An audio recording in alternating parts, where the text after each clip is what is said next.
Thank you for joining us at MoonGoat BrewTorials. I'm here, my name's David, to show you how to brew a pour over.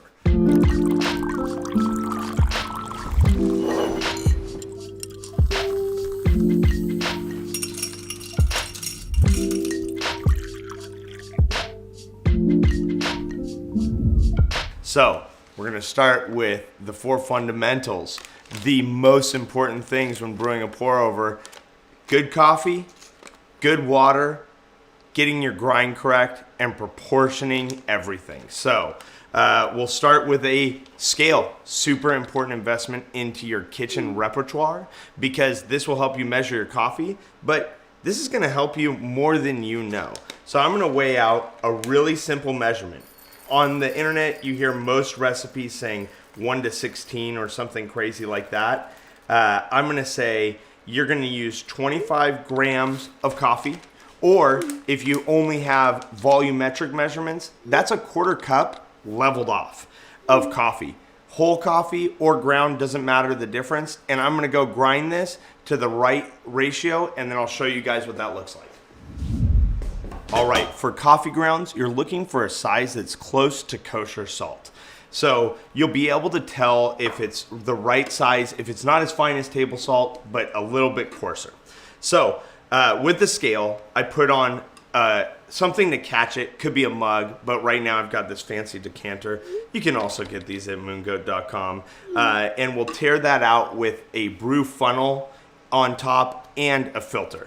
So you'll hear a lot of pour over tutorials tell you to rinse the filter. To me, that's an unnecessary step. I've tried so many pour overs with and without, and you can hardly taste the difference. So we'll tear it out, and we'll make sure that the amount of ground coffee is the same, because we can easily do that. So I'm gonna add 25 grams, or again, if you don't have a scale, a 1/4 cup leveled off. And then in terms of water, we're going to use water that is just off the boil. So it's boiling right when we started shooting, and it's not boiling anymore. That's gonna be just the right temperature.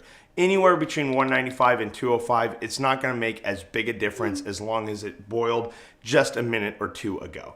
So we're gonna go ahead and start with what some people call the bloom, and I like that too. We're gonna pour just double the amount of water as there is coffee inside. So I'm just gonna go to about 50 grams of water on the first pour for the bloom, and we're gonna end up with 400 grams of mass of water with the scale. Or what you can remember is that if you fill a 12-ounce cup with water and heat up that amount of water, that's what we're brewing for. We're brewing to get a 12-ounce finish cup of coffee. So we're gonna start with 30 seconds of bloom, and then we'll pour over the same amount again. We're gonna pour over another 50 grams of water after 30 seconds. So that way we let the bloom happen. What's happening in the bloom is all the water's meeting coffee, all the coffee's meeting water, and it's absorbing. So your second pour, you're gonna see you're kind of breaking up that absorption. So after another 30 seconds,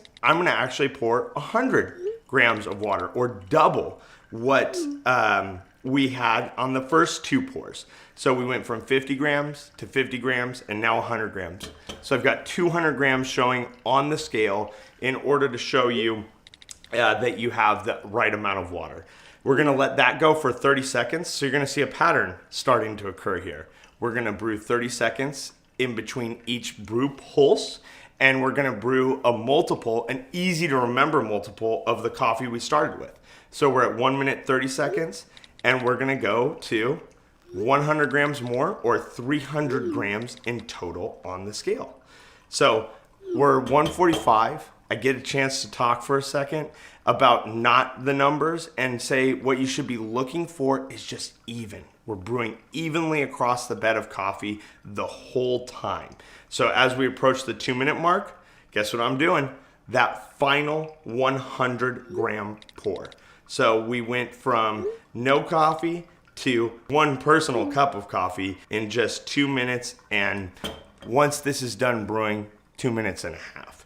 So 2 minutes 15, once I'm done pouring everything, 400 grams on the scale, starting with 25 grams of coffee. That is a 1 to 16 ratio. But you just need to remember, 1/4 cup scoop leveled off, And if you have a nice 12-ounce mug, just heat up that amount of water if you don't have anything else. And we're at 2 minutes and 40 seconds. And as you can see, the drips are starting to separate. So to me, that's when your coffee is done brewing. Really when the drips are about a second apart. So we're pretty close to done brewing, and we're definitely under 3 minutes. So today we're enjoying an Ethiopia Bomba Natural from Diabenza. It's a beautiful coffee. It's the kind of coffee that makes you fall in love with coffee all over again. Fruity, a little floral, super sweet, really well balanced. So the kind of coffee that takes 3 minutes in the morning to make the rest of your day way more productive. So decant and enjoy. Some other tips for pour overs are to remember that you want to have really nice coffee for pour overs. This is not the same stuff you're throwing in the church coffee maker, the percolator. This is the kind of stuff that you want to taste the unique notes of. You want to take that extra care and time in order to enjoy. It's really a special way to brew coffee. It's very ritualistic, but it is super grounding. It helps you get your day started in the right way, and it's meditative. You're gonna see this one little recipe and you're gonna come up with your own based off of just instincts. You're gonna have a good template with pulses and 25 grams to 400 milliliters of water poured over that 3 minutes, and be able to make your own adjustments in a way that gets you the cup of coffee you want. The beautiful thing about pour overs is it's a step up on your coffee journey, and MoonGoat is here to help you make that step.